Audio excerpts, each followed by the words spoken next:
ya para despedirnos, en Colima se encontró una piedra de casi 2 metros de altura con grabados y resultó que es un mapa de la zona hecho hace 2000 años. En otras noticias, arqueólogos del Instituto Nacional de Antropología e Historia encontraron una zona no explorada al norte de Comala, en Colima, donde hallaron grandes rocas grabadas desde la época prehispánica, conocidas como petroglifos. En Colima, arqueólogos del Instituto Nacional de Antropología e Historia estudiarán una zona no explorada al norte del municipio de Comala, donde fueron ubicadas grandes rocas grabadas en la época prehispánica. No deja de causar asombro y sorpresa este hallazgo en Colima, la pieza que es considerada uno de los mapas más antiguos de la época prehispánica.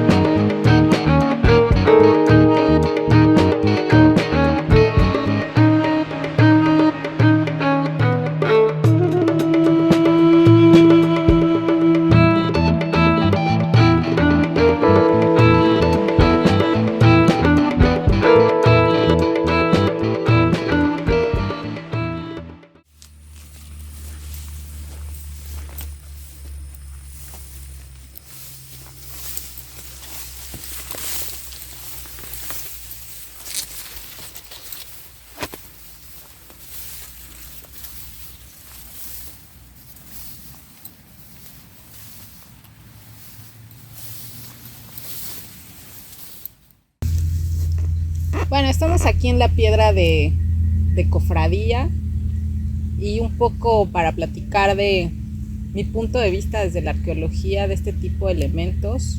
Estas grandes piedras con grabados que suelen ser grabados o gráfica rupestre, abstracta, ¿no? Nosotros les decimos abstracta a este tipo de diseños en las rocas.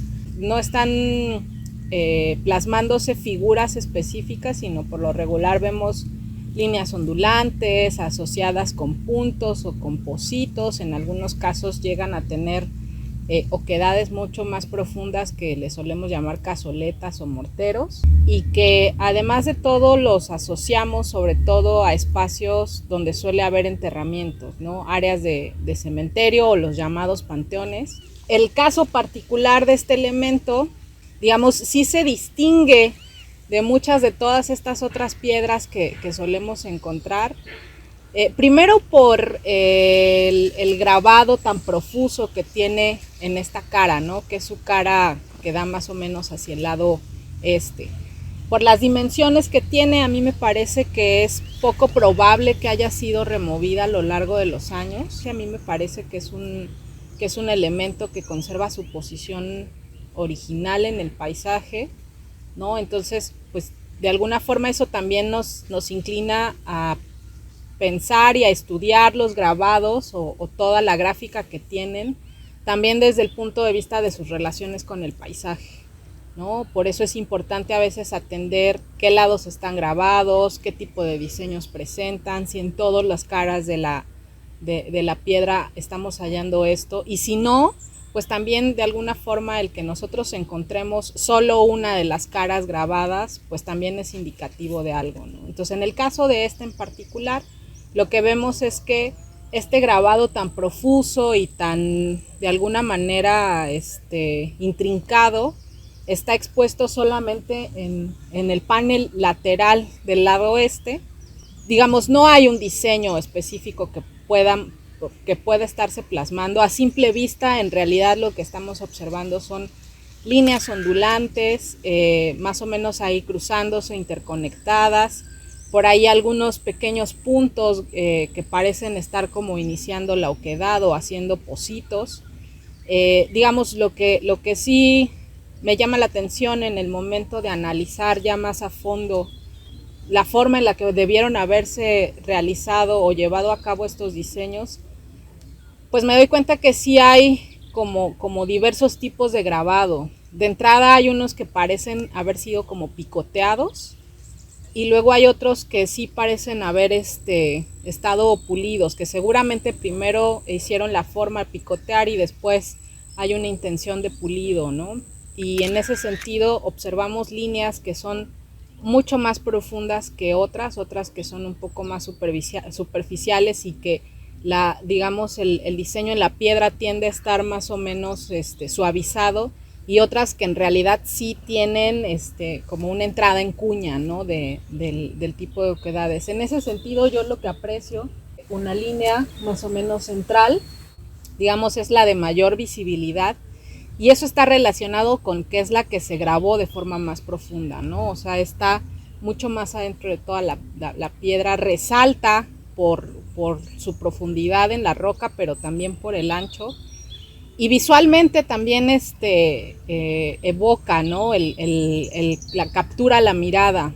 Eso no solo lo vemos nosotros hoy en día, yo creo que justamente se debió de haber creado así esta línea, quizá con esa intención de que fuera mucho más visible que el resto de los diseños, ¿no? Y en ese sentido, a mí, como para empezar a pensar qué dicen todas esas líneas, a mí pues me llama la atención como esta parte central marcada justamente por esa oquedad. Por otro lado, observando a detalle los diseños, pareciera ser que los diseños, aunque son abstractos, no son tan aleatorios.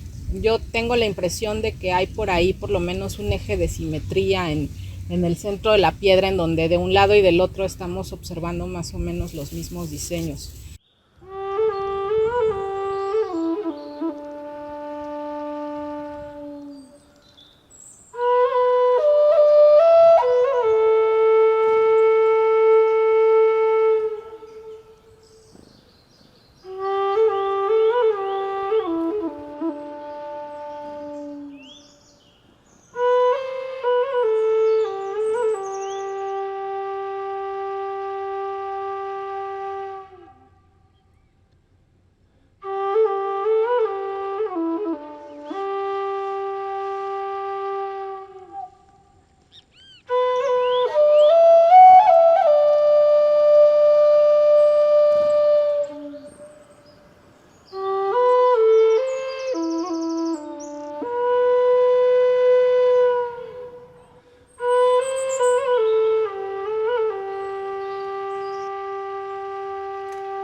Otra particularidad que he encontrado también en el análisis es que el resto de los lados, digamos de los laterales, no presenta prácticamente elementos grabados, o si presenta son líneas así aisladas. Pero digamos la parte superior, que además hace como una especie de resbaladilla desde el lado norte hacia el lado oeste, sí tiene una serie de líneas también más o menos bien marcadas, profundas, que parecen ser como canales o parecen ser líneas que canalizan en conjunto también por ahí con algunos oquedades circulares o estos llamados pocitos. Tampoco hay un patrón aparente, Lo que veo también es que esa superficie está ligeramente pulida, es decir, pues tal vez era una superficie que se usaba o que por alguna cuestión estaba siendo transitada o se estaba colocando cosas y por eso hay un ligero pulido en la roca. Pero bueno, me llama la atención que pues a final de cuentas solo un lado haya tenido esta profusión en los diseños y los otros parece ser que no solo no se estaban colocando los diseños, sino que quizá eran lados funcionales, ¿no? También habría que explorar mucho más esa idea de los lados funcionales, pero esa es como una hipótesis que tengo ahora después de ver además otros elementos similares acá. En cuanto al espacio en el que encontramos este elemento pétreo, pues sí tiene muchas características todo el lugar de pues la posible presencia de un sitio arqueológico, ¿no? Hay que hacer una exploración más profunda del espacio para detectar la presencia o la posible presencia de estructuras arqueológicas, aunque bueno, aquí a la vista, digamos, es evidente la presencia de grandes lomas acomodadas y que yo les veo potencial como de un espacio con estructuras arqueológicas. Habría, como lo comento, que hacer o profundizar en el estudio, pero a mí me parece que sí, no está colocada de forma aislada, sino que está en un espacio que seguramente debió corresponder a un asentamiento pues prehispánico, ¿no? Y en ese sentido, pues la pregunta es, ¿para qué nos sirven estos elementos? ¿De qué función pudieron haber tenido? Pues de pronto tenemos por un lado esta primera hipótesis que nos dan de donde sale la palabra de las piedras mapas, ¿no? Que de alguna forma están reflejando cómo está distribuido el entorno, ¿no? Si hacemos un poco caso a esta idea del mapa, y que además casi todas las interpretaciones de estos elementos van en ese sentido, las bajadas de los ríos, el entorno en las montañas, las planicies, pues entonces no solo estamos observando en estos elementos el paisaje visible, sino el que no se ve a simple vista, el que está en el subsuelo y el que está además de todo relacionado con ese espacio donde viven los muertos, ¿no? Un poco para tratar de interpretar estos elementos en el paisaje del Valle de Colima, yo lo que he hecho es recurrir a las analogías etnográficas, ¿no? A este ejercicio de ir a buscar en los grupos indígenas que actualmente todavía habitan el territorio del occidente, pues qué se piensa de elementos como ¿no? Y por lo menos entre grupos, sobre todo los Wirraritari, vemos que este tipo de grandes rocas que muchas veces no necesitan tener grabados, en algunos casos sí los tienen, pero en otros casos no, se integran dentro de la dinámica social como entes sociales, ¿no? En muchos casos son tenidos como puntos del paisaje que son sagrados o que están relacionados con puntos sagrados del paisaje. Por ejemplo, en este caso no sería difícil, desde esa perspectiva, no sería difícil pensar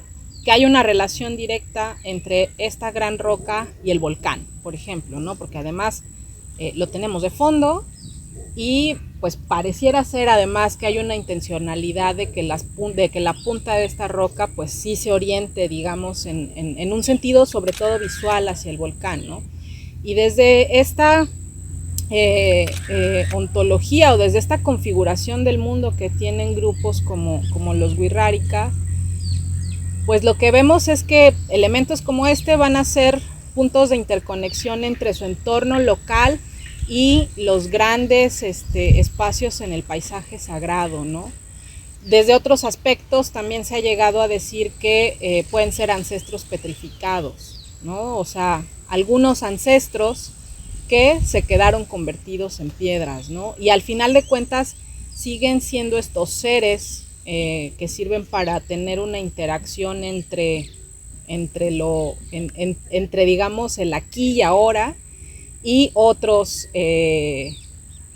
digamos otros planos de existencia, ¿no? O la interconexión con las deidades puede ser, ¿no? Y por ejemplo en el caso de estos grupos que comento, Se suelen integrar estas grandes rocas, como dije, que pueden tener o no grabados, se suelen integrar dentro de las dinámicas de la vida ritual, ¿no?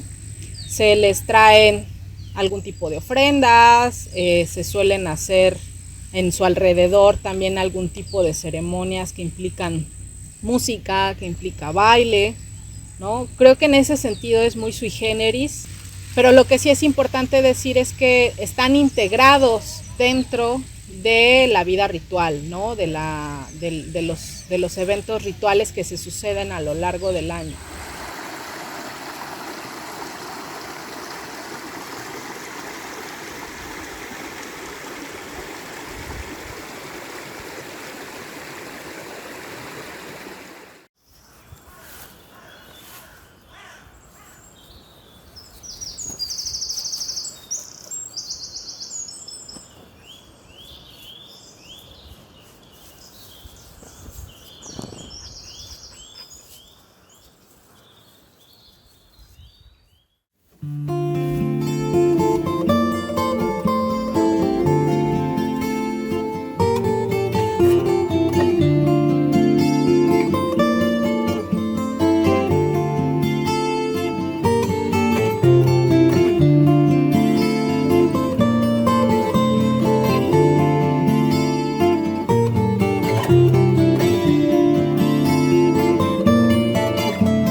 Y bueno, haciendo esa analogía hacia nuestro pasado prehispánico aquí en el Valle de Colima y pensando que sí hay una asociación entre estos elementos, entre los espacios como sitios arqueológicos y también sobre todo estos espacios de los cementerios o los lugares donde están depositados los muertos, los ancestros, pues mi punto de vista es que eran elementos primordiales y esenciales en su dinámica social, ¿no? No necesariamente siempre desde el plano de lo ritual, pero a final de cuentas sí estaban integrados en su dinámica social y integrados no solo como un monumento como tal, ¿no? como un gran monolito con cosas ahí grabadas, sino que es probable que se les tuviera en una categoría como de personas, ¿no? O sea, personas no humanas, pero con esa categoría de seres con los cuales se puede hablar, con los cuales se puede interactuar. Digamos, esa es una hipótesis en la que he estado trabajando los últimos años, sobre todo, como dije, a partir de este ejercicio con las analogías etnográficas, pero no nada más desde el plano de ir a jalar datos o elementos allá, sino de tratar de entender un poco más a profundidad cómo funcionan la dinámica social de estos grupos y cómo la podemos, digamos, conjuntar con el trabajo de la arqueología. Entonces, bueno, si pensamos hipotéticamente que aquí es un espacio con la presencia de un sitio arqueológico, con la presencia posible de un cementerio o de un espacio funerario, pues este elemento evidentemente tendría que ser pues una especie de marcador y de interlocutor entre los varios mundos que convivían aquí.